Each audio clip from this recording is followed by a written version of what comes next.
Hey guys, Pie Guy Rules here with Monsters Review, and today we're going to do something different. Today we have a podcast, the podcast. Now, as you can tell from the title, this is the Reboot Revival Rehash Cast, and I think the reason why we're calling it that is because we just rehash everything. Like, our channels are not original. Not. Whoa! No, yeah. But no, tell them kind of where we came up with this idea. All right, so I don't know if you guys know this, but podcasting is a pretty common thing on the internet, and I do enough discussions anyway. So basically, you had something called Cartoon Fridays, right? Yep. And you would live stream every week, and you kind of had, that was basically like a podcast, and a Right. long time ago, I attempted to do a podcast called The Piecast. I can't even remember if any episodes actually ever came out. I think it was on my now defunct website. But yeah, so we both kind of like have done that before. So this is essentially like a reboot of our existing podcast, but also a common thread amongst both our channels, amongst most animation channels, cartoon channels, is talking about like reboots and revivals and rehashes and Right. reunions and remakes. Like, the reason why that stuff gets brought up a lot is just because it tends to be some of the worst stuff out there, and it's also like it's connected to stuff that we love. Mm-hmm. Like as I get older, I'm less and less interested in like new cartoons generally. Like, just it kind of has to really wow me to get me into it. Like something like Clarence or Craig of the Creek, it's like maybe I'll check out an episode or two and okay, it's okay, but like it doesn't really hook me. Or I'm not really that interested or thrilled to talk about it. But like a reboot is connected to something I already know, and so Right. it makes me want to talk about it a lot. I don't know. Are you the same way? Yeah, and especially in a time like now, especially in the 2010s, there's been such a boom with nostalgic things, especially from the 90s. So we've been seeing so much more of that, and reboots and revivals and what have you have become so much more prevalent that it just feels like it's the appropriate time to talk about that stuff. Yeah. So since it's something we talk about a lot, and since I do discussions a lot, you did a lot of live streams and stuff, Right. we came up with this podcast. So half of it is going to be just your normal podcast stuff. We're going to do just some casual chatting about what we've been up to, some episodes of stuff we've watched in the past week or so, talk a little bit about some news, maybe answer some viewer questions. And then the second half of this podcast, the main gimmick behind it, the thing that's going to hopefully set us apart from just every other podcast out there, is every week we are going to pick a franchise and review and discuss an episode from the original incarnation and compare it to a reboot or revival or sequel series, or maybe even just like a much later season episode. So if you ever seen like my series where I do Bottom of the Bakery and Bizarro Bakery, kind of like the same sort of idea, but we're going to open it up. We're going to start out focusing mostly on reboots, so you'll have stuff like Powerpuff Girls versus Powerpuff Girls 2016, Ben 10 versus Ben 10 2017, 2016, whatever you call it. I don't. Teen Titans Go. Simple stuff like that, and then going forward, we'll get a little more creative with it. But we'll pick two episodes and kind of compare them, contrast them, discuss it in the second half of the show. So that's kind of the gimmick. We're half like your normal average podcast, and we're half this hopefully interesting idea and just kind of comparing and contrasting reboots. I know other people have kind of done some of this stuff. It's always really interesting, Right. Because like that's the thing when you compare, if I were to compare SpongeBob to like Uncle Grandpa or like something like that, obviously you can make comparisons, but it's kind of hard to, I don't like it. You You could really have point to kind out, of pick and choose. yeah, like you have to be very careful about how you compare it, and it's you'll always get people that are like, well, that's not a fair comparison or whatever. But when you have something that is ostensibly like very very similar, like down to the characters, down to the name of the show, down to the appearance and writing style or whatever, and only one thing is different, like let's say the writing style is different or the animation style and the writing style or whatever, it's a very easy comparison, and you can kind of really drill down and look at two similar things, and if you could point out what you don't like about one or that you like about the other, you can kind of boil away all the other stuff. Yeah. Okay. So that's the podcast. It's called the Reboot Revival Rehash Cast, but for short, we'll just call it the Recast. So, Yeah. yep, hashtag Recast, Hashtag promote that stuff. hashtag Rehash. So we are going to start off. Oh, and one more thing is just that usually most weeks we're going to have a guest with us, and usually we'll pick a guest that is an expert or familiar with the franchise that we're talking about. But this week we don't have a guest, and not all weeks, because getting a guest every week is hard. Right. We don't want to force it, and we also don't want people to get. We don't want you to get confused if we have like a third guest on, or if we have a guest on now, and you guys really like them, and you're like, wow, they should be hosting the podcast. It would just make us feel bad. So Right. all right. So yeah, the first thing we're gonna talk about here is just kind of some stuff we watched in the past week and videos we're working on. If you want to kick us off with that. Yeah, so in terms of just stuff that I watched recently, I saw the new Mission Impossible last week, but I mean that's not really important. I haven't really seen too many cartoons in the past few weeks because, as I've plugged many times on my Twitter on our most recent video together, I've been working on a review of Planet Sheen, the spinoff of Jimmy Neutron, and I mean I don't think it takes someone that to be an expert on cartoons to know that it's a really bad show, and it just made me miserable because I watched the entire series and I just felt burnt out.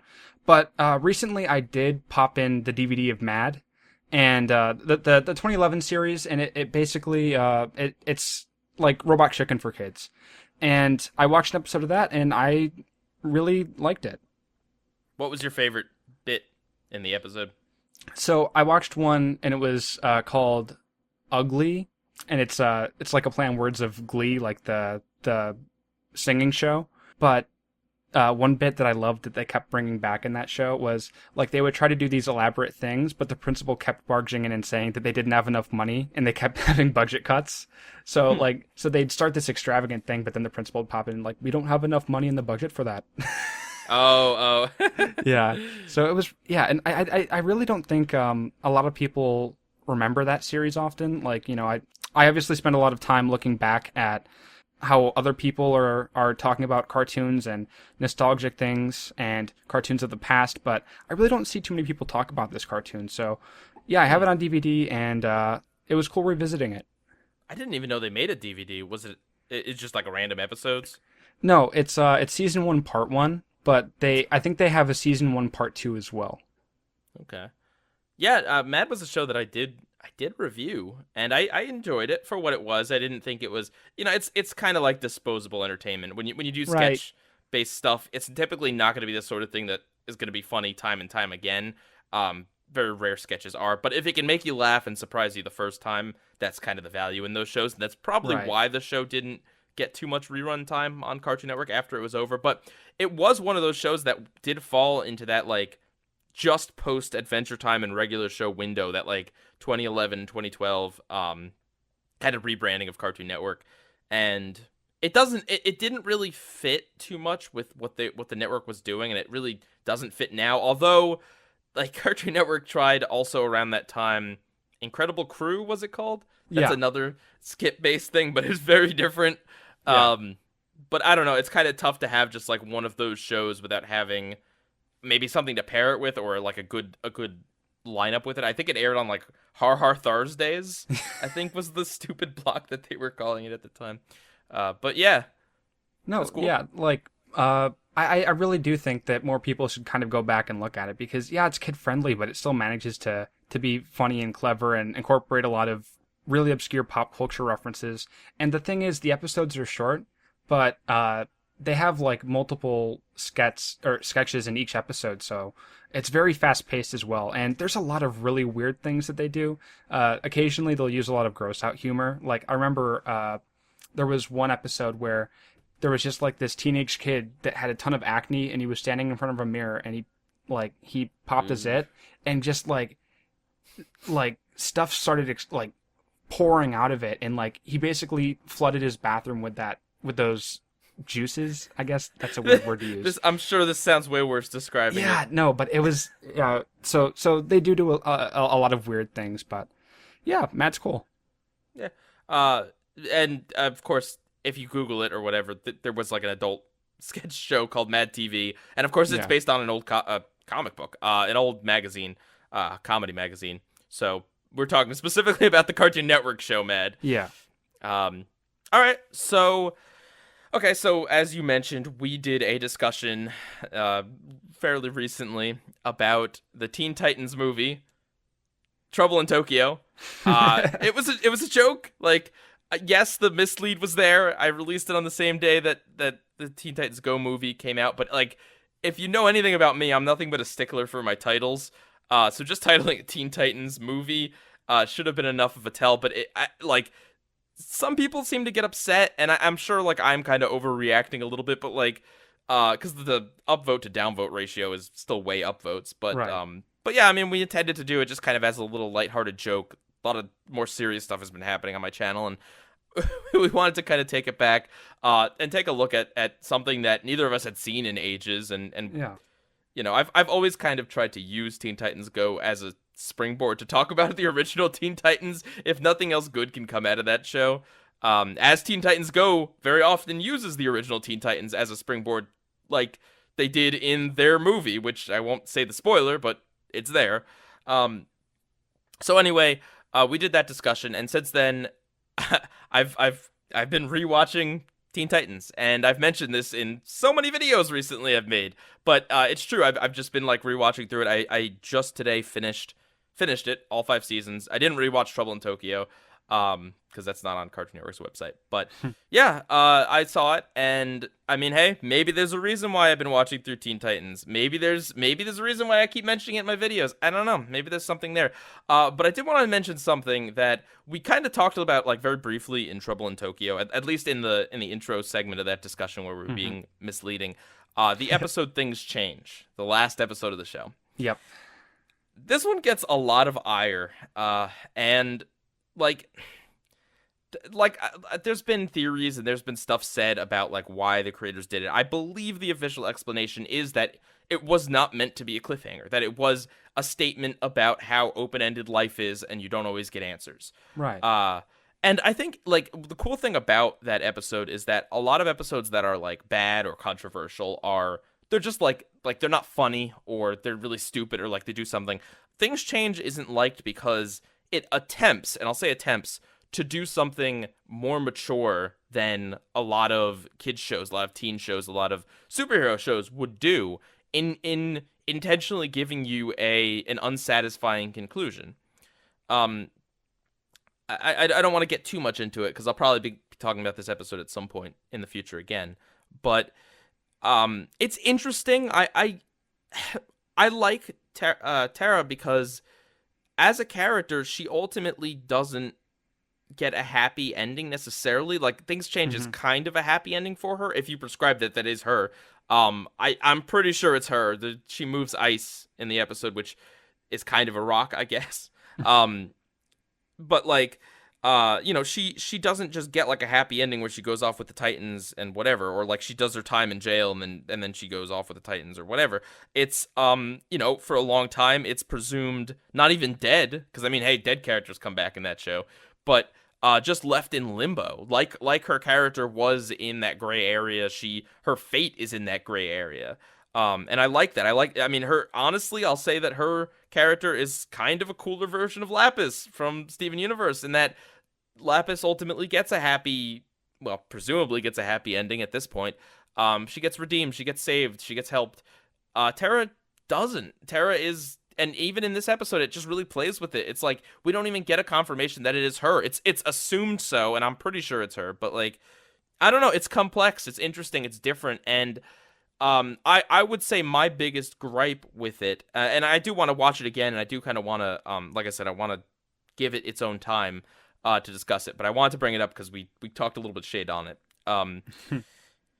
But just, I think the thing that gets me is the part with, so like there's a whole part with Beast Boy and Tara, and he's trying to get to her, and she won't even admit that she's Terra. We don't even find out what name she's going by, or who she's living with, or what she's doing. She could still be under Slade's control for all we know. A robot Slade does show up in the episode. But what gets me more is just the other plot, the plot with the Titans fighting this monster that can transform into any element. It's kind of like Kevin 11 from Ben 10, and they leave that really open ended.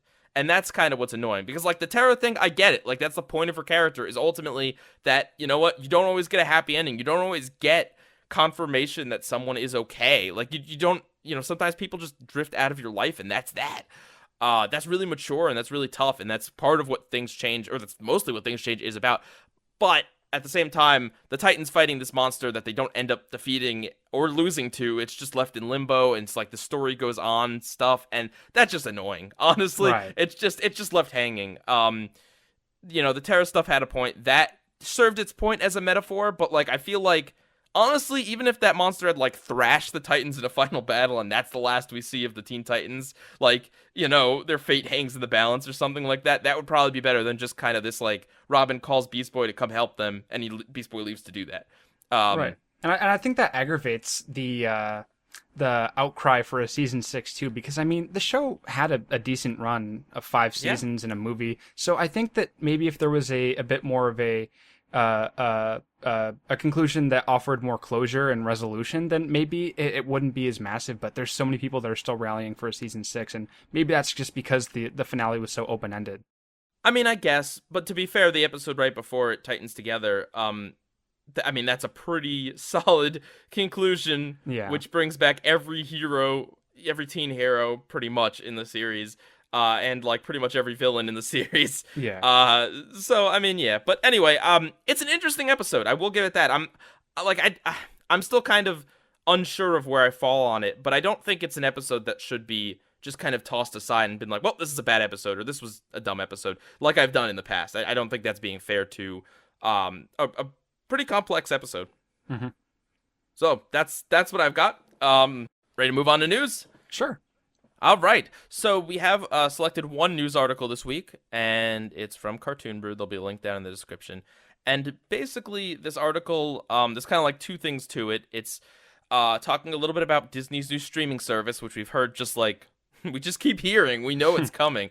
And also just kind of like some of the stuff that's going to be on it. The most interesting, so they say Star Wars The Clone Wars is going to have a new season on it. That was announced at Comic-Con. We kind of knew that, but Right. that's still kind of interesting.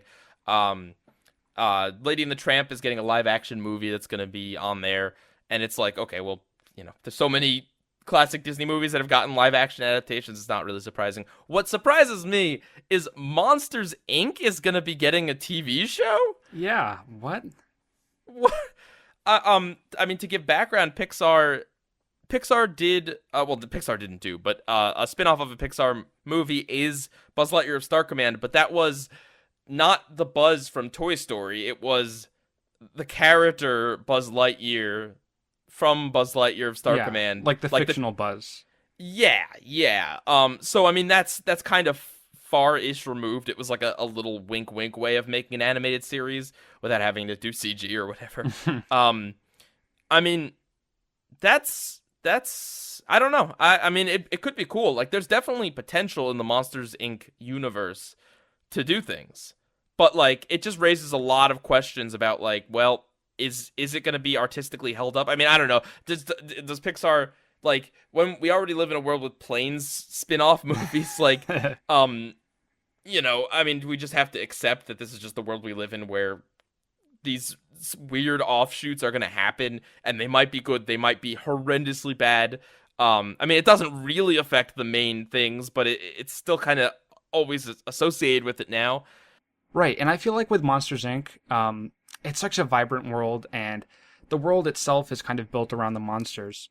And I think some of that disappeared with Monsters University, which obviously came after, even though it's a prequel. So I'm curious to see if this is going to be CG and where they're going to take it. Yeah, that's probably my biggest question. Is it going to be like I could see it either being, here's the thing, if it's CG, it's not going to look anywhere near as good. Like, Sully isn't going to look good. Or I mean, Yeah. some of them might look good, but like the comparison is always just gonna be there of like, well, here's each individual fur animated, and then here's, I don't know, you put a blur field over it and call it a day. Um, but like they could also do it like, I don't know why I'm drawing this comparison, but have you ever seen a trailer or anything for like the DreamWorks Home animated series? Yeah, on Netflix. Yeah, I don't know why they made an animated series out of a movie that no one really cared about, but they did.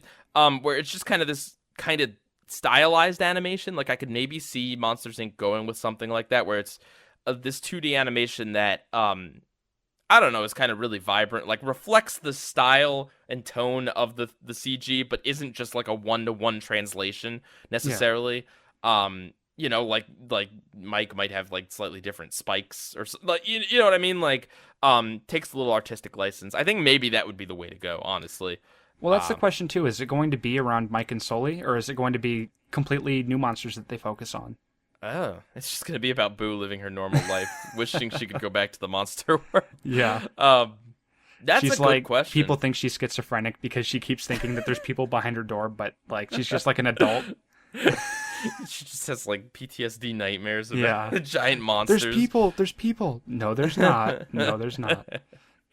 Yeah, that's interesting. I mean, I don't want to talk down on it before we've seen anything. It's definitely it's an unknown quantity, I guess. We've never seen outside of Buzz Lightyear's Dark Command, we've never seen a Pixar spin. And I mean, that's like we're talking 15 years ago now anyway. With Buzz Lightyear. Yeah.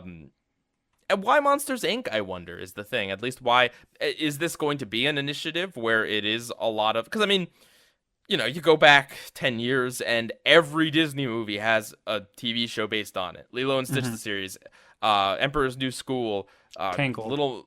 Yeah. Oh, yeah, yeah, I guess Tangled, that's not an old example, that's a current example, but you're not wrong. Yeah. Disney has always done this, but Pixar was the exception. So is this going to be the start of a new initiative where are we going to see a Bug's Life, the series? Probably not. That'd be cool. More likely probably Cars, the series. Yeah. I mean, they already did the shorts, I guess. And Oh, probably the Cars. Mater Tells. Yeah. Cars would probably be the one that you could scale down the animation and still have it look decent, Mm-hmm. I guess. Yeah. But yeah, I don't know. This could either be the start of it, or it could just be that, you know what, someone at Pixar or Disney has a vision and decided that Monsters Inc. is going to be the best. That's the best one to tell it. I mean, Monsters Inc. is supremely popular. I'm glad it's not Finding Nemo. I know I'm weird, but it's just like I don't want. Even Finding Dory, which I'm kind of like, well, it doesn't have an artistic reason to exist, but it's still good in its own. It's still good. It's just very similar to the first one. Blah blah blah. Just to open up the floodgates and give us tons and tons of Finding content or whatever, I feel like would really kind of cheapen the spectacle of it, and Sure. I don't know. But yeah, no, it's definitely something to keep an eye on. So in other news about the service, it'll initially be under $10. They say lower than Netflix, which is $10. Yeah, I pay extra for Netflix too because I have 4K. Oh, yeah, wow. mine's like $15 a month, but like that's actually pretty good. And with what you said about Star Wars: The Clone Wars, the revival season coming to it, I'm probably going to get the service just because of that. But still, I mean, I think it's a reasonable price. I don't know how big their library is going to be, especially now that they're buying Fox. Well, yeah, and that's the next bit of news. But yeah, no, I'm okay with this. Like so the streaming bubble, like, everyone keeps talking about streaming services. We won't mention a certain streaming service, but I'm looking at you, Crunchyroll. No, but like, everyone talks about, oh, there's too many, people aren't going to want to subscribe. It's just basically going to be cable again, and that is true. Like, I don't think it's unfounded to think that, but I do also think that, like, the thing that sets streaming services apart from cable or just a TV package is that it's more a la carte. Like, it's where, it's a smaller, well, it's not really a smaller, I guess it kind of is, versus like 60 channels versus just a set amount of content. Right. It's a smaller selection, but it's also like, you can do different things. You could, like Hulu for a while was where it was free, but with ads. You could do that. A streaming service could do that, and then you don't have to worry about the money is someone going to want to pay to subscribe to extra service? They could do something like Amazon, where it's packaged into a bigger service, the video content, it's bundled. So I do think that there's only going to be so much room for streaming services success in terms of like a base model of like everyone charges $10 and whatever. But I also think that if these companies are clever, there are ways around it. And also, no contract, which most of these go by, is a really good thing. I could subscribe to this for 1 month, subscribe to Netflix the next month, Hulu the next month, etc., etc. Granted, you got to remember to cancel it or they'll charge you and stuff. But just, I do think that, I don't know. I guess a lot of the doom and gloom is predicated on the idea that it's going to become cable again, which I'm not so sure. But Disney's is the one I'm most looking forward to, because honestly, like, if Disney really opens the floodgates, that's a lot of, it's not just a lot of content, it's a lot of really good content. Like, okay, sure, they could throw up like years and years of really terrible Disney Channel live action shows. but I mean, think of how many classic movies could be on there. Think of how many great shows. Yeah, like the Star Wars TV shows. Well, that's an interesting point too, because the way that they've kind of been regulating supply and demand with their home releases, with their DVDs and Blu-rays, has been through the Disney Vault. So like they'll release Blu-rays and DVDs of a certain classic Disney movie for a time, and then they'll say, "Oh, it's going into the Disney Vault, so you better buy it before we stop selling it." And then they keep doing that. So I wonder if that's just kind of going to be eliminated with this streaming service, and especially too, like, I don't know if you've ever looked at Disney DVD prices, but they're fairly expensive compared to just other ordinary DVDs and Blu-rays. So I'm surprised that they're also having this so low. Maybe because they're anticipating on so many people subscribing to it at the beginning. Well, I mean, that's the thing. Either this will do away with this Disney Vault, so to speak. They'll open the floodgates, or this is going to be the new incarnation of the Disney Vault, where, hey, watch, subscribe and watch The Jungle Book now before we don't have it on our service for another 10 years. Right. Like, they could do that. I don't know. But yeah, no, definitely Disney is one to keep its eye on, because I mean, it's not just some random dinky service with like a small amount of like, it's Disney. Theoretically, they could have everything from Marvel movie, all the Marvel movies to all the Star Wars movies to all the classic Disney movies to the live action Disney sitcoms to the animated Disney TV shows. Like, they could open up the floodgates immensely if they choose to. And it's going to be super universal, because they also said that it's not going to have rated R content, which Yes. provides a bit of an edge for Netflix and Hulu, because they do have rated R content that people are going to seek out those services particularly for. But no, I mean, I think that'll make it so that the Star Wars series are going to be PG-13. There's not going to be too much violence. So yeah, I mean, people don't have to kind of separate borders between having like a kids version, or maybe they will too, and integrate their Disney Junior thing into it. Are you telling me that Disney is going to make family friendly content? Yes. Is that what you're telling me? Yes. That is what I'm telling you. I don't want to get into things, but that is kind of, I mean, Disney's not going to have rated R content, and I mean, I doubt they'll have that many things that are like PG-13, if any. If maybe they decide they don't have that either, outside of maybe like Star Wars. So that if Disney can kind of do that would be a very, very popular family-friendly streaming service. Right. But yeah, as you're saying, just another thing is just that, yeah, Simpsons, Family Guy, that sort of stuff are most likely going to remain on Hulu, which Disney owns a part of course. But I think that makes sense. Like, that's a differential that makes sense, right? Like, usually when and actually I know this today because I've been looking into, I need to get I need to get a TV service, but I want to do an online one. So I was actually looking at all of them today, like YouTube TV, Hulu's got one, Sling TV, PlayStation View, etc., etc. But like, a lot of times it looks like the channels are split up really arbitrarily, right? Like, just like, hey, we know people like this one, so we're just gonna lock it behind a paywall. But in this case of like saying, well, you know what? This is a specific style of content that is more adult and more just kind of like a specific style that isn't usually associated with Disney, so we're not going to associate it with Disney. You want that, you get Hulu. That makes sense to me.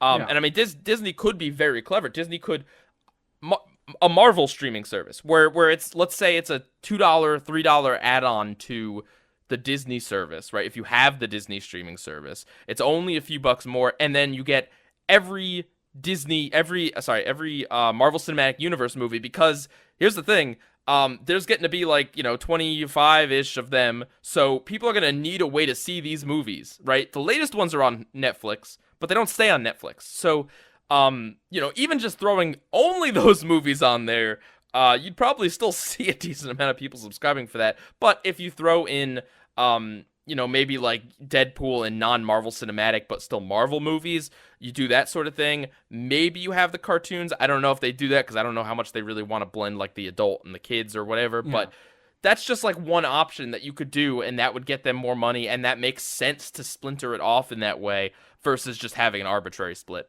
Yeah, I didn't even think of that. That's actually probably what they might do, because Disney, and they usually charge for a lot of their home media stuff. So maybe they're having it so cheap because they're only going to have a limited selection, and then you'll have to pay for add-ons. Yeah, and like I said, I'd do it as long as it's cheap enough and there's enough content on the add-ons.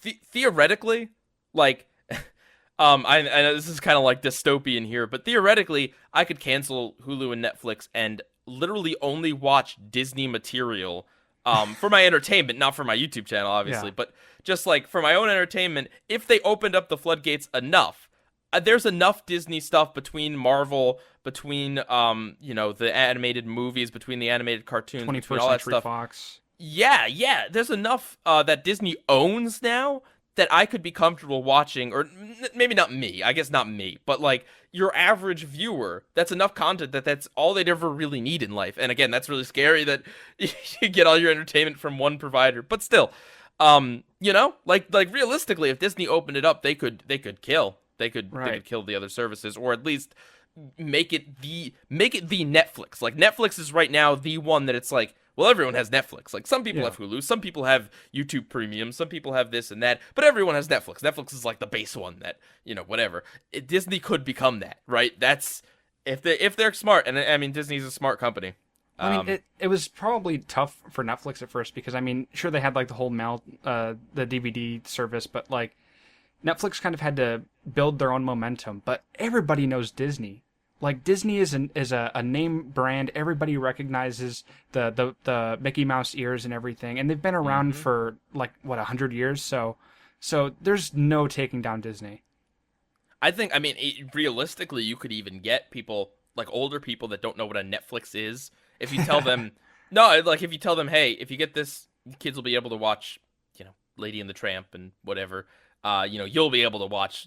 I don't know why Lady and the Tramp is just apparently that's the only Disney movie I can think of because of this news article. But like Cinderella, you know what I mean? You might be able to even breach it to people who wouldn't go for streaming services if you play into that tug at those heartstrings. Yeah. All right. So yeah, that's that news. We'll try to have the news typically try to relate to some sort of reboot or spin-off or something like that. But depending on how busy the news is, we might just do a random news article if there's something big or whatever. Definitely. So, if there's any news articles or any news that comes out that you want us to cover, and this is getting onto a bigger point, leave it down in the comments of like the previous week's episode, so like this week's episode for next week.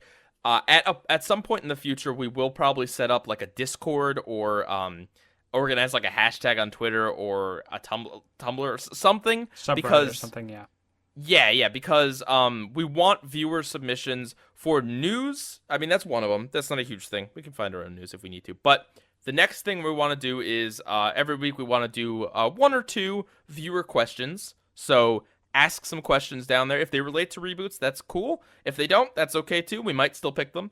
And the topic that we're going to talk about, the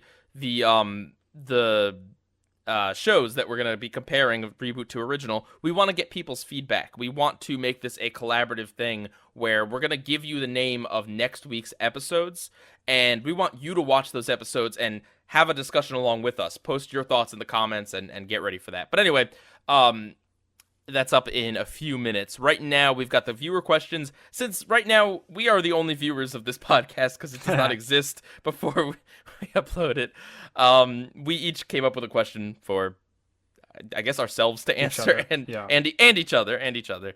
So I guess I'll go first. So, my question to you is, what show would you like to see come back, and in what form?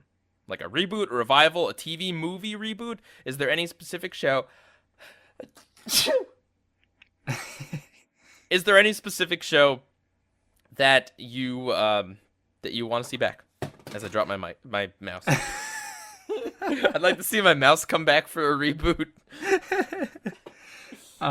So hear me out. A lot of people have said this, but I'm going to rehash it. No association intended, because I do believe that there is a lot to it. So, Codename Kids Next Door. Okay. But in the form of Galactic Kids Next Door, so kind of a spin-off / revival. And the thing is, like, I don't believe that it could be like just as long running as the original, because the original had like 5 or 6 seasons and a TV movie. So I think maybe it's worth like an extra season or 2. But here's why: the creator and the cast had like a whole campaign for this to happen. Like, there was this website that Mr. Warburton... This isn't your idea. Like, this is the creator of the show went around pitching this. Like, this is an official thing. Yeah, he made animatics, and he had like this whole website where you could type in codes, and he made these animatics and brought back some of the cast to voice them too. So he certainly hyped that up, and the show clearly still has some relevance and popularity, because right after those animatics dropped, there was a petition that was started, and that had almost 100,000 signatures. Not that there's totally not a bunch of other petitions for whenever anybody wants anything nowadays, but I still believe that there's also more stories to tell, especially with how they leave us off at the finale episode, Operation Interviews. Yeah, I mean, it's unfortunate because it's a casualty of Cartoon Network's reboot plans, in that this wouldn't happen because they don't do action shows like this anymore. It would have to be 11 minutes, and there would have to be... I mean, all right, fair enough. Kids Next Door had a pretty heavy comedy component, certainly. Mm-hmm. But you know, the designs wouldn't be the designs that we're used to. They would be a lot more Flash, like, I guess I would say. You know what I mean? Like, I'm with you. I do think that, honestly, they could probably do a good season or 2 of Galactic Kids Next Door, and it'd be pretty awesome. There's no way Cartoon Network didn't go for it, and it doesn't fit in with their business plan. And if they did take it, it wouldn't be what Mr. Warburton would want, I can guarantee. At this point, maybe in 10 years, maybe in 5 years, maybe once people, Thundercats Roar come out and no one watches it or something. Well, that's the thing, because Cartoon Network, as you know from their reboots that they've done as of recent, like Ben 10 and Powerpuff Girls, the original series sold a ton of merch, and they've done merch lines to supplement those brand new reboots. And from what I remember, Kids Next Door also had a pretty decent amount of merch. I don't know how well it sold, but like they had a video game, Operation Video Games. They had trading cards. They had toys. They had all sorts of stuff. I mean, I guess the thing... I mean, you're not wrong. I'm not doubting... I mean, I'm doubting, but I'm not doubting.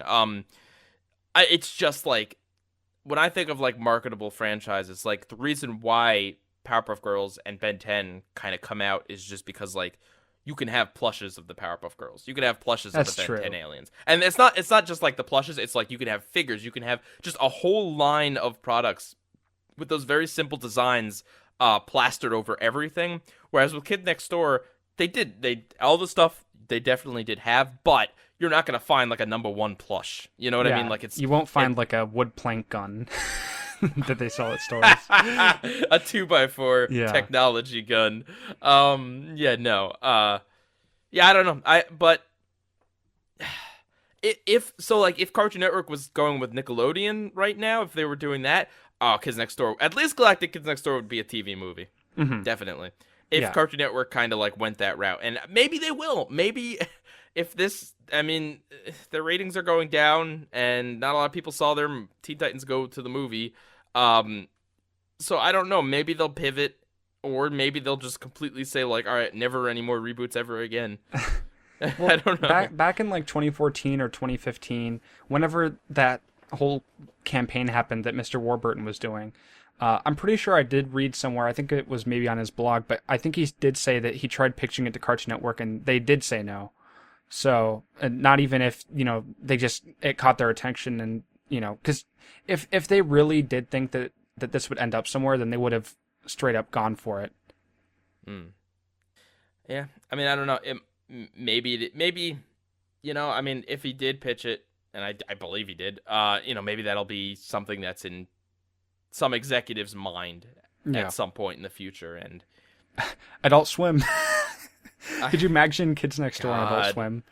I mean, okay, like, tell me it wouldn't be cool to have like an adult see the kids next door as adults. Like, it would be. I mean, you like, I don't know. If written correctly, if written badly, that'd be like dumb fan fiction. Right. But like if written correctly, there's definitely like a lot of potential. I mean, Kids Next Door had such great lore. Anyway, um, I'll be lazy and I'll say I do want Teen Titans to come back for season 6. Yeah. Like it's what it was a fine action show. I know I've heard some things about season 5. People are like, oh, it went downhill or whatever. But no, not really. Season 5 is different. It's the Justice League Unlimited of the Teen Titans. But no, I mean the show, it certainly has dips and quality here and there, and who's to say if the people making the show would be able to make it good again? I don't know, but I think like I'd take one season, or honestly like another TV movie. Do a better version of Trouble in Tokyo. Um, I just it'd be cool to see more from these characters in this way.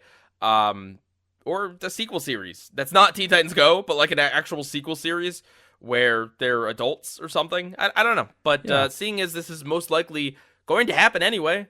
Uh, it's yeah. That's my easy lazy answer. I'd be So interested in seeing it, definitely. yeah, and DC has their streaming service because everyone's got a streaming service. Um, that's gonna be coming out, and so it's a prime candidate. I mean, everyone's made the videos about this. There was the thing in Teen Titans Go to the movies. There was also, I think one of the people behind Teen Titans Go mentioned that like it's almost 100% lock that season 6 is coming. Now, Teen Titans Go and its creators and its people are trolls. They're awful trolls. Tara So I Strong. don't I don't think it's a guarantee of anything, but I do think that hey, the hints are there and it's possible. Yeah. So it makes sense. It doesn't make business sense for either Cartoon Network or DC on its streaming app to do this. Right. The only thing I do see though is like maybe a bit of confusion. Because I mean, there already are some kids probably that like look at their TV schedule and they're huge fans of Teen Titans Go and they see Teen Titans. Maybe they Well, assume that the Go part's cut off. They watch it and they're like, wait, what? you mean like if they click on a YouTube video without the go Yeah. part? Well, we know there's gonna be a show called Titans where they're dropping f-bombs. Yeah. So I mean, I don't think that if they were afraid of brand confusion, then they've already done themselves in. They'd probably give it a subtitle. They'd probably be like Teen Titans Rebirth or something hopefully Yeah. more original than that, like Teen Titans: The Return of Slade. Teen Titans mature. Teen, Teen Titans know how to be mature adults now. So what was your question?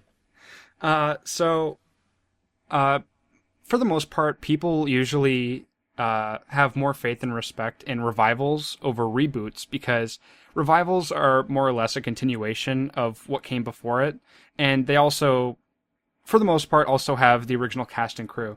But is there a reboot that you actually prefer over the original incarnation, or that just generally surprised you? My Little Pony. I'm not a brony, okay? I'm really like I've seen the show. I think some of the episodes are pretty neat. That's about as far as it goes with me. But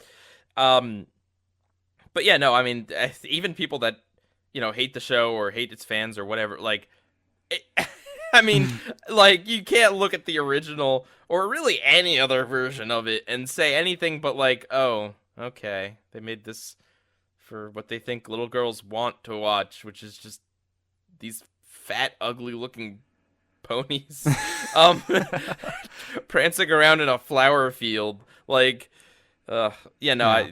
I do think that even like the pretty staunch haters of Friendship is Magic would rather watch that over most, if not all, other versions of My Little Pony. I don't know. There might be one obscure version that's good or whatever, but like from what I've seen of the original My Little Pony, yeah, no, very much Yeah. no. How about yourself? For me, this might be an odd choice. I might consider it that, but what's new Scooby-Doo? Hey, So, like, I like Scooby-Doo, Where Are You? But it is, I mean, Scooby-Doo to its core is very formulaic, and I thought the characters were kind of dull. it's a product of its time too. It is. There's Yeah. that you're never gonna find any depth in a '60s cartoon.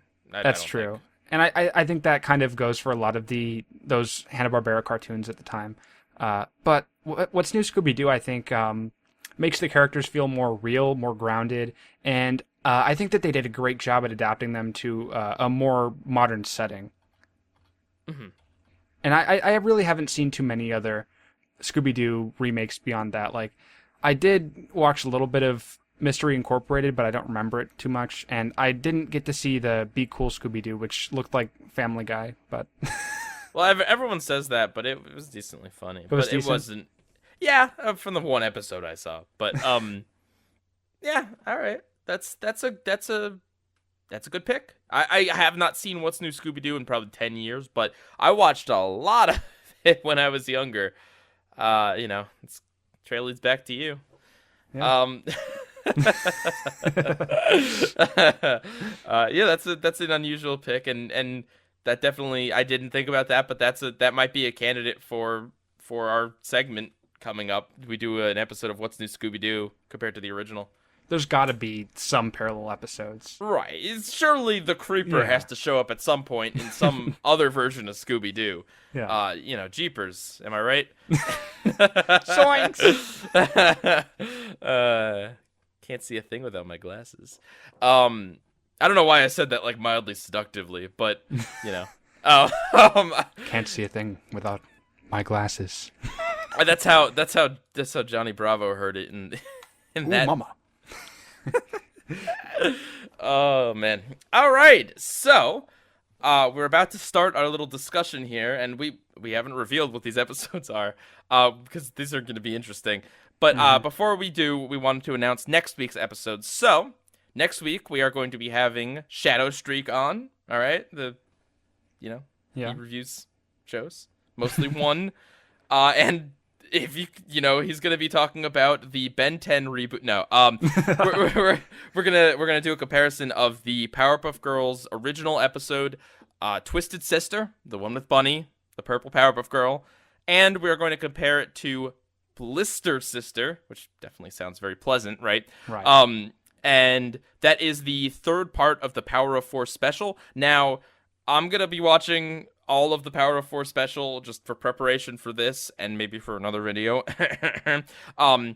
But primarily we're gonna be talking about this one episode. So if you want to see all of the Power of Four just to get the full context of the discussion, go for it. But primarily all you need to see is Twisted Sister from the original show and Blister Sister from Powerpuff Girls 2016.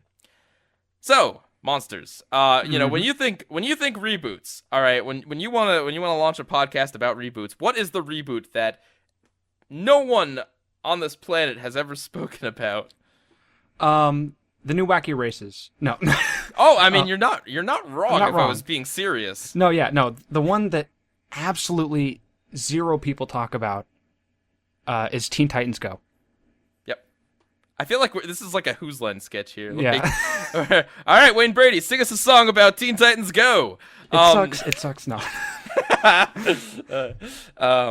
When there's trouble, don't call them. Wow, I'm sorry, Wayne Brady. That was Mildly offensive. we're gonna take musical portion off the itinerary for the Yeah. podcast. No, but we are comparing two Teen Titans Go two episodes of Teen Titans, one from the original Teen Titans and one from Teen Titans Go. Now, true to my word, I have not seen an episode of Teen Titans Go since I did, I think, my third rant years ago. Mhm. So, just looking, but I know from hearsay, from the word on the street, that Teen Titans Go has made a few episodes that are heavily similar to episodes from the original. Either, from my understanding, and I haven't seen them yet, but from my understanding, some of them are direct parodies that even use clips from the original show. Some of them are just kind of like similar plot devices from the original show. But like, okay, so they do several different things. So we wanted to pick an episode that maybe is like the best comparison. And so just from the description, okay, and the title, it seemed like this is the best. If you want to find two episodes of different shows that are related, that are as similar as possible, I think we found them. We did, yeah. So we are going to be talking about the original Teen Titans episode, Employee of the Month, and the Teen Titans Go episode, Employee of the Month Redux. Would you like to start us off by describing the original episode, Employee of the Month? Sure. So basically, Beast Boy gets a job at a fast food restaurant to buy a moped, and meanwhile, the rest of the Teen Titans figure out why these UFOs are mysteriously taking cows from farms. Okay. And the plot of Teen Titans Go, Employee of the Month Redux, is that Beast Boy gets a job at a fast food restaurant to buy a moped, while the rest of the Teen Titans figure out why UFOs are mysteriously taking cows from farms.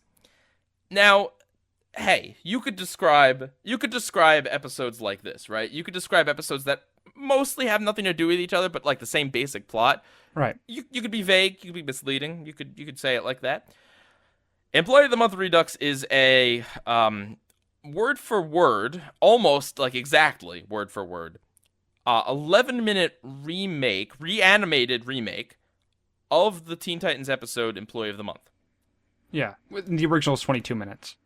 Yes, there are a few minor changes, but the big change is just that they cut out stuff from the original just to cut it down to 11 minutes. And again, they didn't take animation from Employee of the Month and redub it with new lines or anything. No.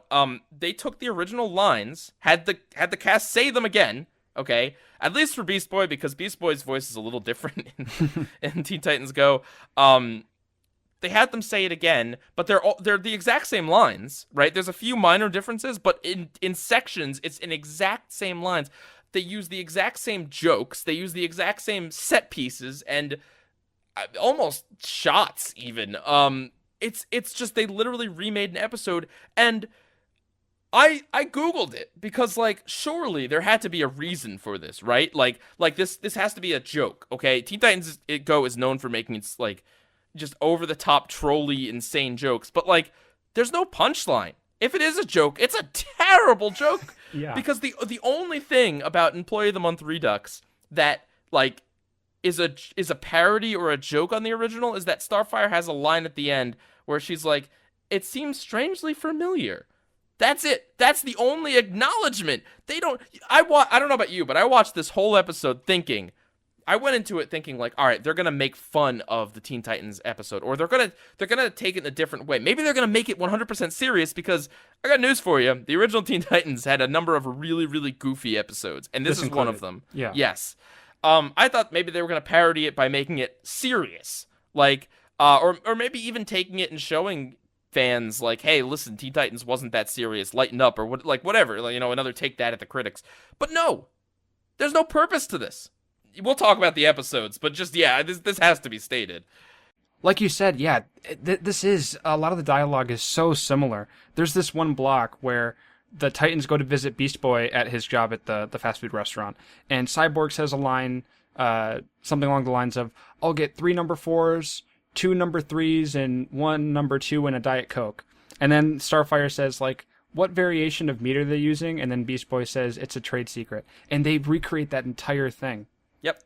Yeah. And there's just no purpose. It just seems lazy.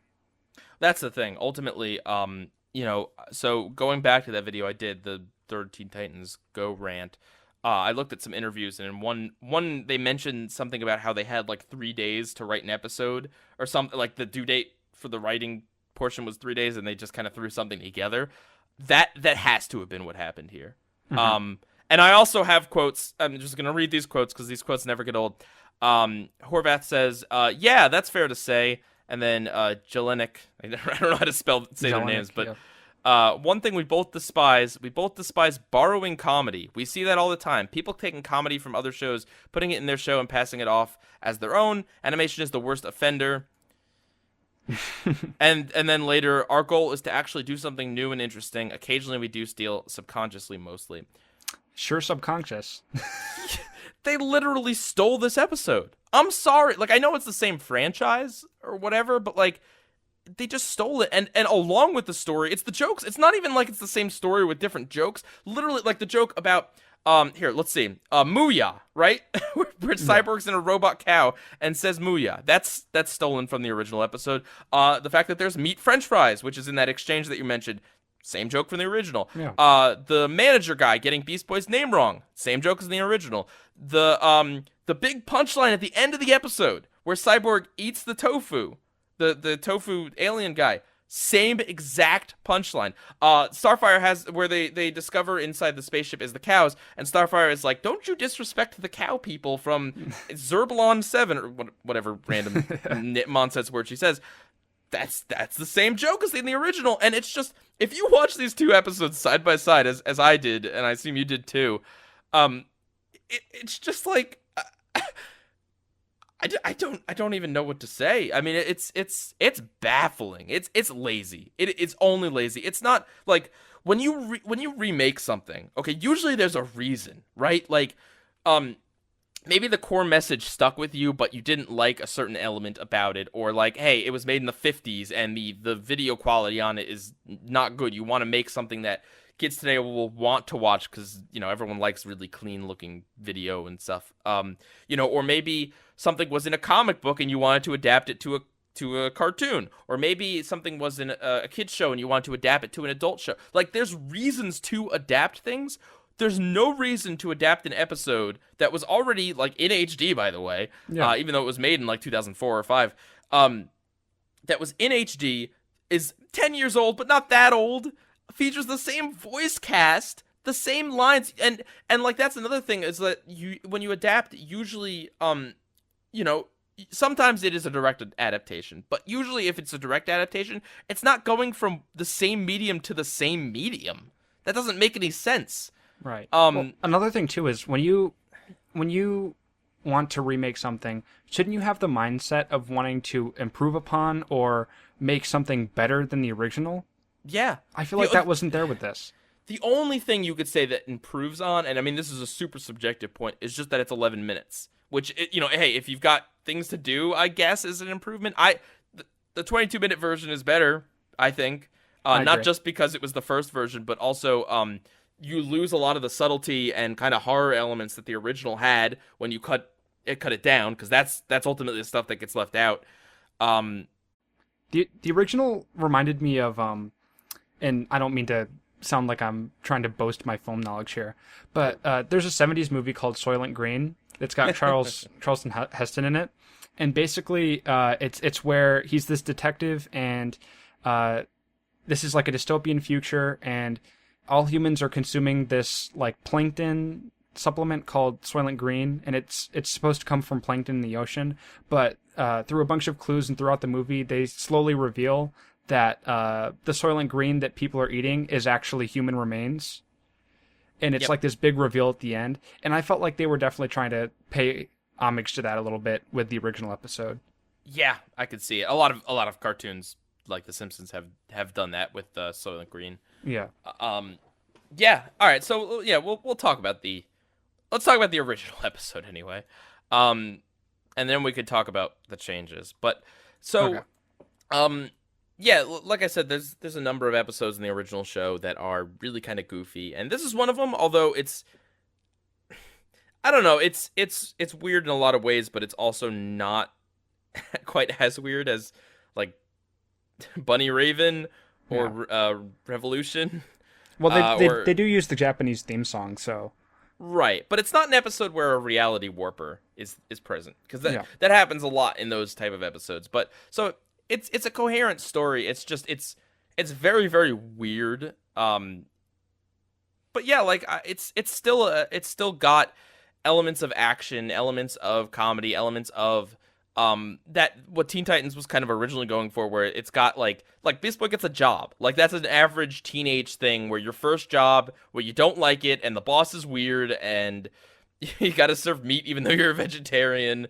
There's that aspect to it. I like the goofiness of this episode. Like at the beginning, Cyborg is disguised as a robot cow.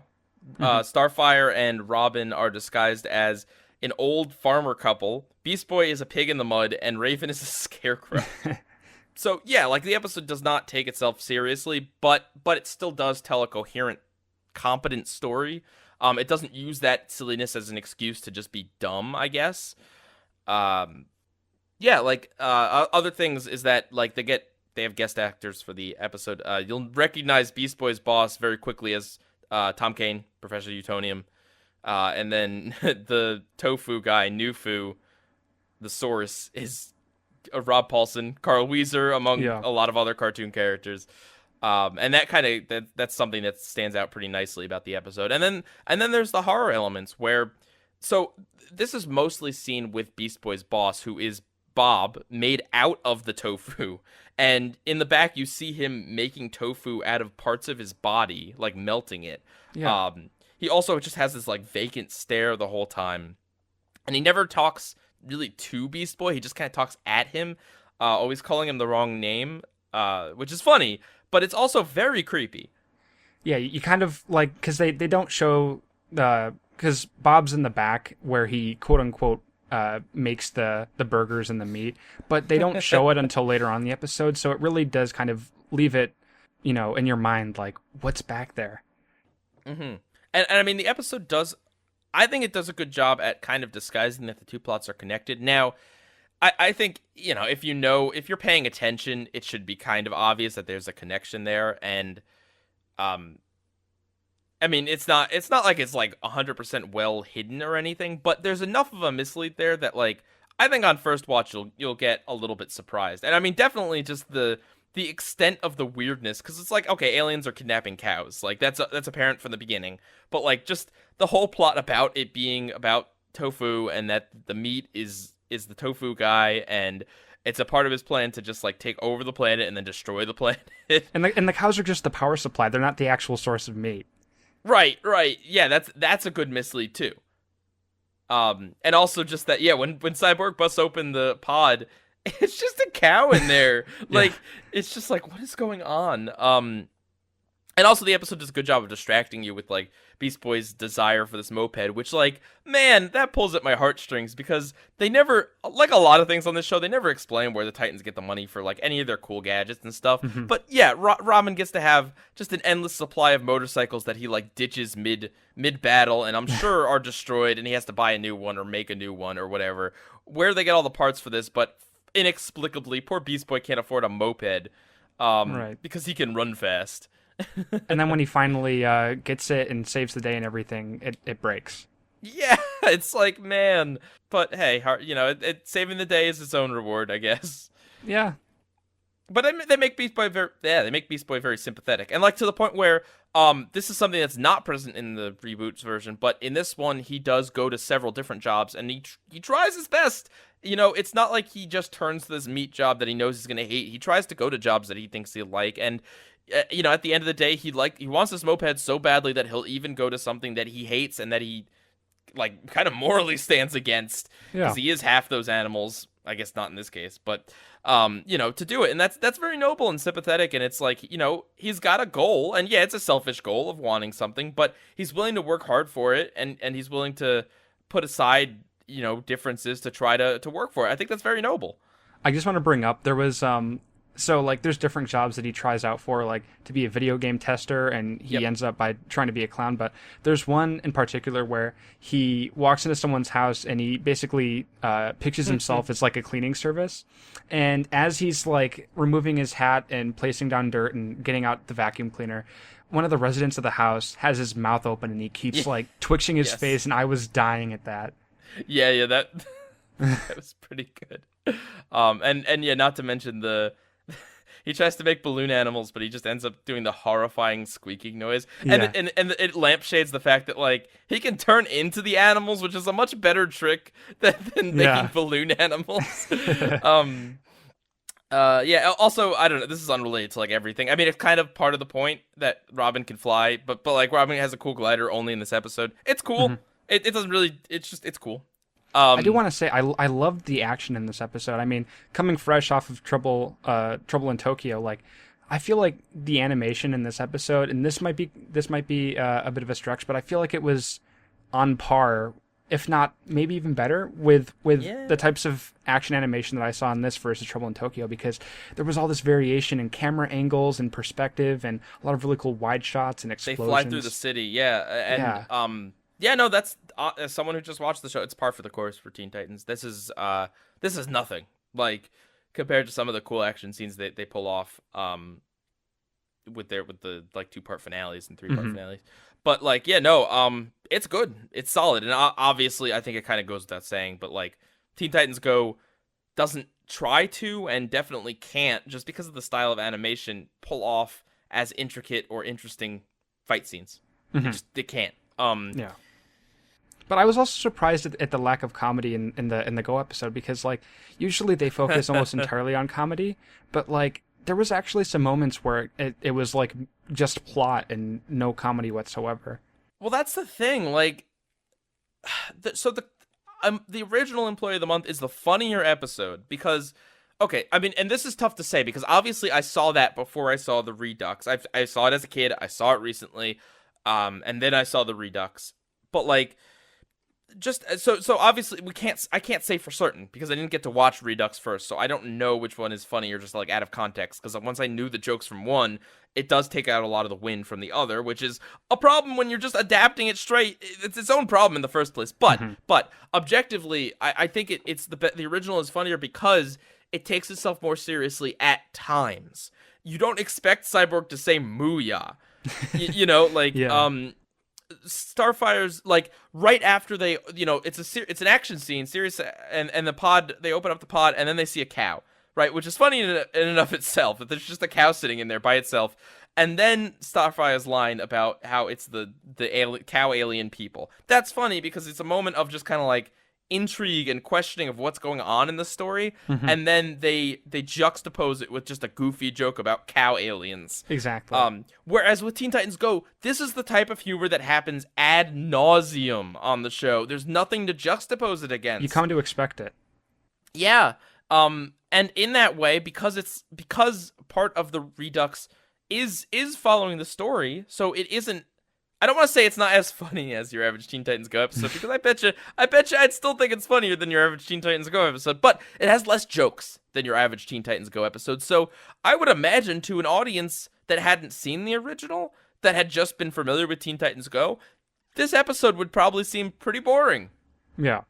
Because it's not the usual comedy, or, you know, or not necessarily boring, but just off-putting in just how different it is. I mean, it's like, I could say it's nice to see the Titans acting like their old selves, but that's just, it doesn't feel like a Teen Titans Go episode, because it's not a Teen Titans Go episode. It's just this bizarre mash. It's the original episode cut down with new animation. That's what it is. Worse animation. Even though, like, Starfire is Starfire, Robin is Robin, like, the Teen Titans Go characters are different from the Teen Titans characters. So when the Teen Titans Go characters are reciting lines in similar ways to the original, it feels out of place. Yeah, when seeing Robin that dedicated to that is part of Robin's shtick, but just how dedicated all the Titans are to doing a mission, that's weird. Yeah, because usually they slack off. Yeah. And like, okay, yeah, going into that, like, character differences, for some reason, I don't understand this. I don't think it's funny. I don't think it's a reference. I don't know what it is. I think it's them trying to be cool, maybe. Beast Boy pluralizes everything. I don't know why. I don't get it. He's like, you know, Beast Boys wants him some mopeds. Like, I didn't even he talks notice like that. that. I don't know how I couldn't stop noticing it. It made him sound like an idiot to me. Like, yeah. Honestly, and it's not even that. The inflection in his voice is different. It's like he's screeching every one of his lines. Squeaky. Yeah, he sounds more like his voice is strained. And I mean, granted, it's 10 years of difference between a voice actor. His voice might just be strained. Yeah. But another quirk is Starfire putting V in front of everything. She did this a decent amount in the original show. In fact, you'd be hard pressed to find an episode where she doesn't do this. We are making the breakfast, or like she says stuff like that. Is the is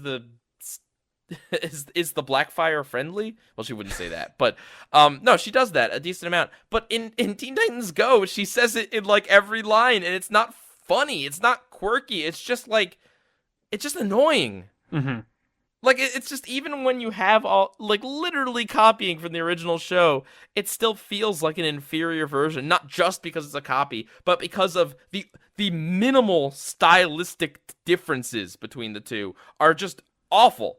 Another difference is, so they cut out most of Beast Boy's manager's bits. There's no Beast Boy in the original has to go around town fighting a bunch of clones of his evil manager that are made of tofu, and he has to go with a squirt gun to destroy them. In this one, there's none of that. Yeah. His manager is a different guy who is just kind of like this sweaty guy. Like, he looks like a guy who eats too much meat, I guess. And he's only in the episode for like a few lines, and that's it. He doesn't have a clone army. He doesn't serve too much of a purpose. No, he's just there to. I mean, it could have been Beast Boy. It could have been a character off screen, honestly. Like, just that offers Beast Boy a job. He was more of a red herring in the original. Yes, that's the other thing too. I agree. But yeah, because of that, like he's not as interesting in the Redux. He's just a sweaty guy. He's not. He's a little creepy, but not in like a horror creepy. Just kind of like I think I worked for a guy like that once. Like, why is he so sweaty all the time? I don't like freedom this. for Bob. Yeah. So that's a change. That's one of the more prominent changes, and it's not for the better. One change I will say that I actually do kind of like, but it's such a nitpick. I fully admit it is such a nitpick. But in the original episode, the tofu source Nufu leader guy is in like a glass jar the entire time. So you kind of like wonder, how did you get this entire facility set up with an on and off switch if he's just sitting here in like a bucket and he's hooked up to all these cables and everything? And I know that's like, it's just a cartoon. Well, he made a tofu Bob who did everything. Oh, well, yeah, that's true. Bob. Well, because I was just going to say, in the Teen Titans Go episode, he's still in a glass jar and everything, but he has like a crown and he has his own like robotic body, and I thought that was a cool change. It's a very small change, but I will give the reboot that. Yeah, again, I know it's such a nitpick, but that just, I was like, oh, okay, there we go. Gotta give him something, I guess. Yeah, okay, so one big one, I mean, it's not really that big, I guess. Well, it is.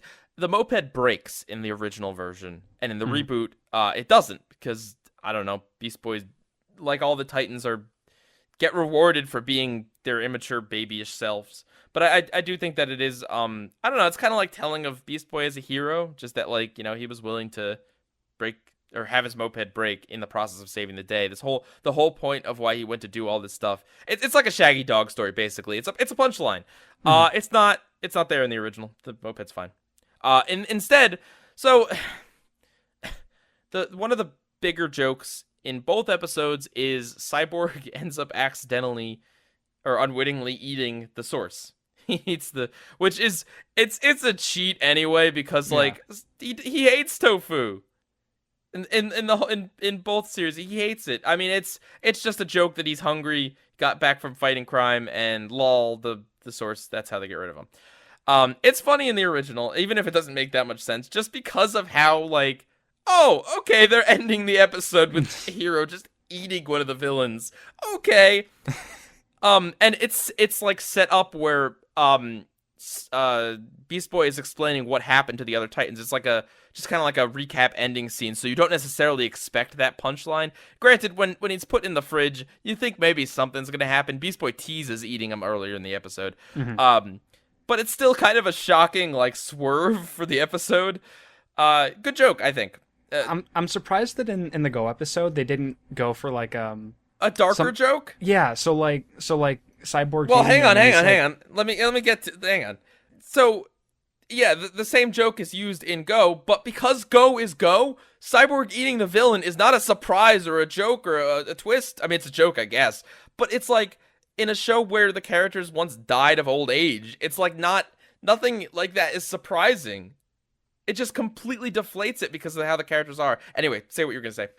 I feel like it was such a missed opportunity in Go. Just, I'm not like a comedy writer or anything, but like when Cyborg's eating the source at the end, like, could you imagine the source like in Cyborg's mouth going like, "Oh God, no! Somebody help me!" Like something like that. They could have exaggerated it because that's what Teen Titans Go does. Yeah. But like they didn't even get that right. It's like this doesn't have like the slim things that Teen Titans Go has going for it, or at least the things that make Teen Titans Go unique, aren't even present in this episode. Exactly. If you wanted to watch the original, you could watch the original. If you wanted to watch a Teen Titans Go episode, this ain't it either. It's the most bizarre thing, and I like just if they had done the whole episode straight, and at the end there was one joke about like how similar this is to the original show, or just the control freak pops up and makes a joke. Yeah. I wouldn't say it'd be worth it, but at least it'd be something. But the literally, it's an offhanded line from Starfire. Like Cyborg says, like, "Wow, this was a really unusual day," and she's like, "It's strangely familiar." That's the joke. That's it. That's the only reference to it being based on an original, like other than the fact that it's called Redux in the title. Like, again, I would imagine if I was a kid and I didn't see the original Teen Titans, I was just watching this, I didn't pay attention to the internet, I would be like, what is this? Like, why are the Titans acting like this? Why, like, when did this show become an action show? Like, what is going on? Yeah. This is a random note. Doesn't Beast Boy's, like, moped song in the original sound a little bit like the intro to Don't Fear the Reaper? I also did notice that. Man, did you watch this episode? I watched it. I just don't pick up on little things like that. It's a good thing you don't review cartoons or anything. No, yeah.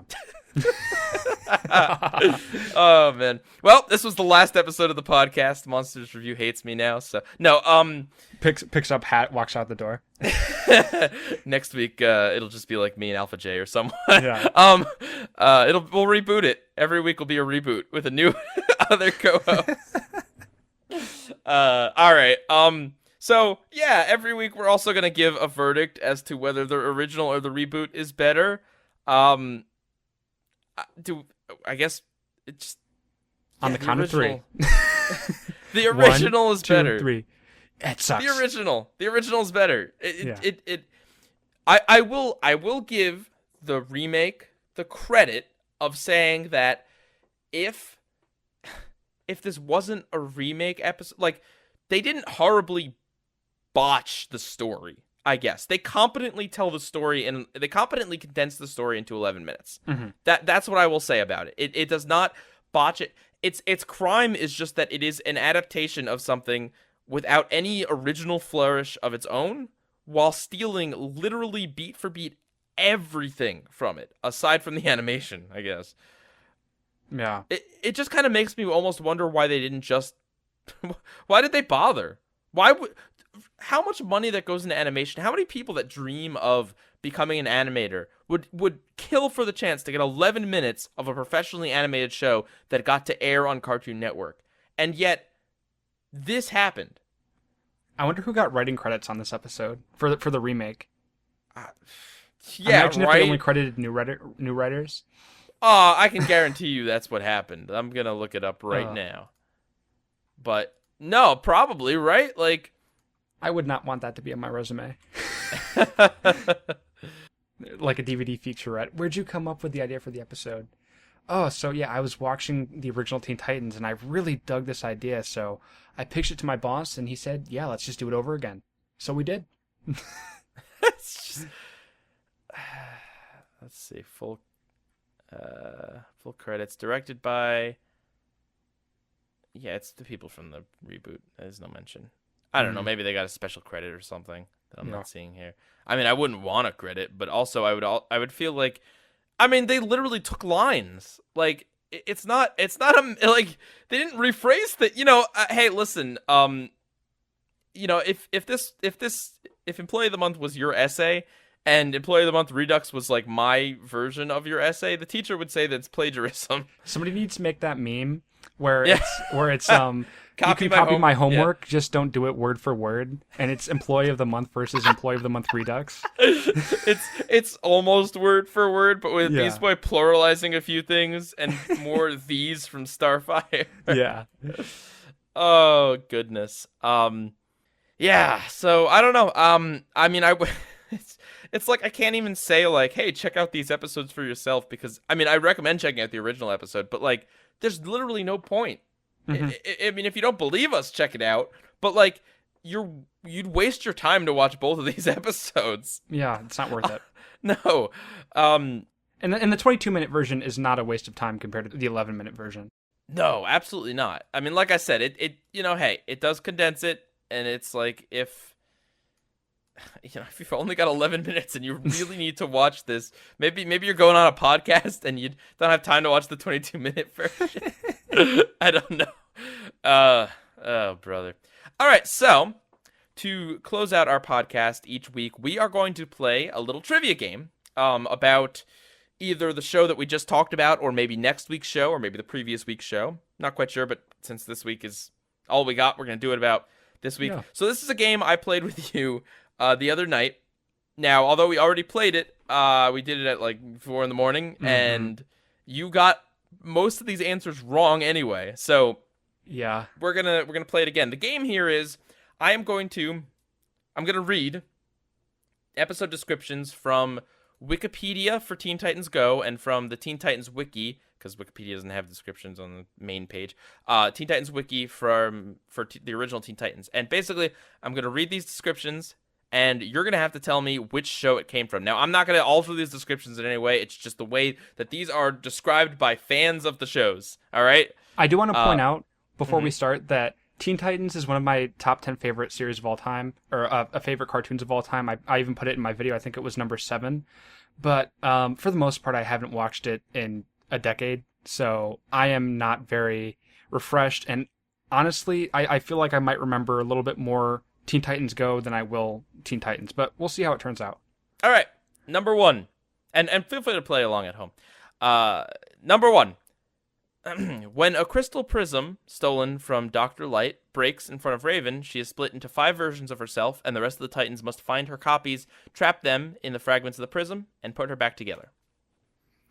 Original? Teen Titans Go. In the original, Dr. Light does have a prism that he uses to harness the Northern Lights, and also there's the episode Nevermore where Beast Boy and Cyborg go inside Raven's mind, and she's split into multiple different colors and personalities. Okay. After Robin gets mad at his team, he makes a deal with the evil puppet wizard. Now, that's from the original, right? That's from Go! Again? Yes! Wasn't there an evil puppet wizard in the original? There was, in the episode Switched, where it's the one where Starfire and Raven get switched, and the other Titans are turned into puppets. Oh. I mean, you would think that, I don't know about you, I don't know how well you paid attention, but I don't think Robin would ever get mad at his team to the point where he makes a deal with a villain. No, you're That right. seems a little out of character. That should have been maybe a good. All right. Robin's mask hides a terrible secret. Not just his secret identity, but what is it hiding?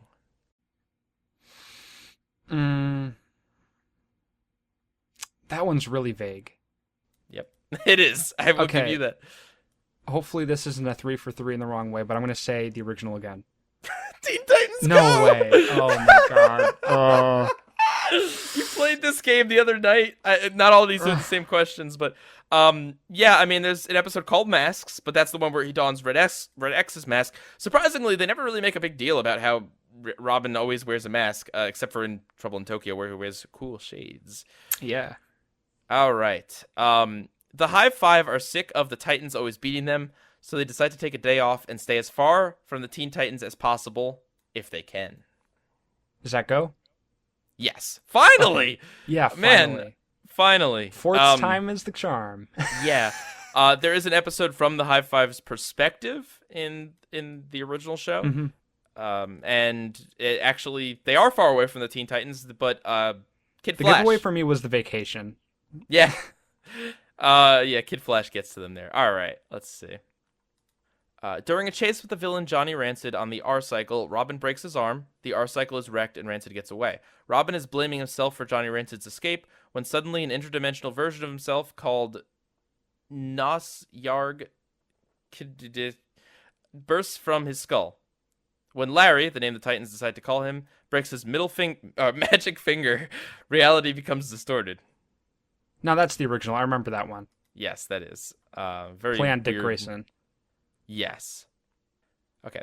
After using a repellent to temporarily prevent the Powerpuff Girls from moving, Mojo Jojo uses a teleportation device to teleport himself into Jump City in the Titans Tower. Then the girls follow him to the same place where he appeared, only to run into Robin, Starfire, and Raven. Then, after the girls compete with the three of the Titans to see who's better, Mojo Jojo traps Cyborg and Beast Boy in his new lair. The girls defeat him with help, quote unquote, from Robin, Starfire, and Raven. I think I may have reviewed this in the past. I had to give you an easy one because you were botching this pretty The original. bad. No, I'm joking. Oh, God. No, that's definitely the reboot. All right. When Beast Boy finds out that Starfire never celebrated her birthday on Earth, he decides to share his with her, but eventually realizes it's not such a good idea after all when she starts acting like a brat. Or is it? Does that go? That is go. Very good. Okay. All right. Picking up steam. Yeah. Beast Boy wants to play a video game and tries to do so on the computers in Titan's Tower with little success. He therefore unwittingly attempts to use Cyborg's system recharger and downloads a virus onto it. When Cyborg later tries to use it, the virus infects him and causes him to run haywire all over the city, eating everything in sight. The Titans have no choice but to seek help from Gizmo before Cyborg spreads the highly aggressive virus over the entire city. Okay, I remember you asking me this one, but I do not remember the answer. I mean, this is a tough one because one of Cyborg's main shticks in both is that he likes to eat a lot. And Beast Boy playing video games. So, I'm gonna say the original. Would Beast Boy really be so stupid as to put a virus on Cyborg? You never know. You are correct. I'm correct. Okay. Yeah, it's one of the not so great episodes of the Yeah. original, but it's there. Okay. It's the 4th of July, and everybody is celebrating, until Mad Mod crashes the party, transforms the city and its people into English facsimiles, and drains Robin's youth onto himself. Without their leader, the other Titans fall into bickering until they rediscover the values of true democracy. Now, Mad Mod was in both. I just remember that detail. I'm going to guess the original. Yes, you are correct there. Oh. I think you remember this question from yesterday because you got it wrong yesterday. Yeah. All right. Aqualad appears at the tower to complain about the trash in his sea. Brother Blood's new Hive Academy. Blood is intending to use a new weapon based on Cyborg's blueprints. Trying to impede this, Cyborg falls in with Bumblebee, another student from Hive Academy. Okay, I know that this is Go because I remember the cameo from the Young Justice people. Oh my God, no, this Wait, is not what? that episode. It's not? No, Oh my no, this is the original called Wavelength. It's a part of the season 3 storyline with Oh my Brother God, I Blood. don't remember that. Oh Dude, my God. I dude. was locked on. Like, I was like, that's definitely from... Oh my God, no. All right, I'm so embarrassed. we got one more. Okay. This is gonna be the last one for all the marbles. Okay. All right. Super nice Robin the Boy Wonder moves to Jump City and is overwhelmed by its villains, so he decides to build a hero team. Some of the candidates bring out his worst qualities, and Kid Flash boots him off of his own team. Robin then enlists the Washouts to retake the tower, fully embracing his anger and pettiness. Now, this is tough because don't they do this one both times? I don't know, man. Well, which one? What? In my head, isn't this Divide and Conquer? Is that your final answer? Well, what's the other answer? Divide and Conquer dubbed? What? Well, okay. First of all, you're wrong. It's you're okay, wrong it's not? on both accounts. Okay. Yeah. It's from Teen Titans Go. You're thinking of the episode Go, ironically, Okay. which is the origin story. Divide and Conquer is the first episode, but it's not the origin story. It's the one where Beast Boy and Cyborg and Robin fight. You're thinking of the yeah. episode Go, in which the team is formed to fight against Starfire. I would listen. I'm not throwing shade, but you would think that if it's described as super nice Robin the Boy Wonder, and then also Robin then enlists the washouts to retake the tower, fully embracing his anger and pettiness. Now, granted, you don't have these words in front of you, but just the way Right. it's described sounds like Teen Titans Go. Right. Well, I mean, but also the thing is, like, I don't know if these are official descriptions, and I mean, Robin did have a lot of angst in the original, so Fair I mean, enough. yeah. What You would got- how'd I do? Like 5 out of 10? I don't know. You got to tell us in editing. I don't think it was very good, though. Right. Yeah. Oh, I man. probably did just as good as Teen Titans Go did in pleasing fans of the original. Oh, brother. All right. So yeah, that's our podcast. That's the first episode. I hope you guys enjoyed it. I think it We went had a pretty lot well. of fun. Yeah, we well don't speak for me. Oh, I'm sorry. We did have a lot of fun though. But yeah, so next week we will have Shadow Streak on, and we'll be talking about the 2 Purple Powerpuff Girls episodes. So definitely watch it for yourself. Watch those episodes for yourself. Comment down in the description here. Down in the description. Comment down in the comments if you have anything interesting to say about those episodes. If you have any questions for us that you want us to answer next week. If you have any news that you want us to take a look at, and yeah, we'll be back next week on Sunday. Catch you guys later. All right, bye, guy rules. Out.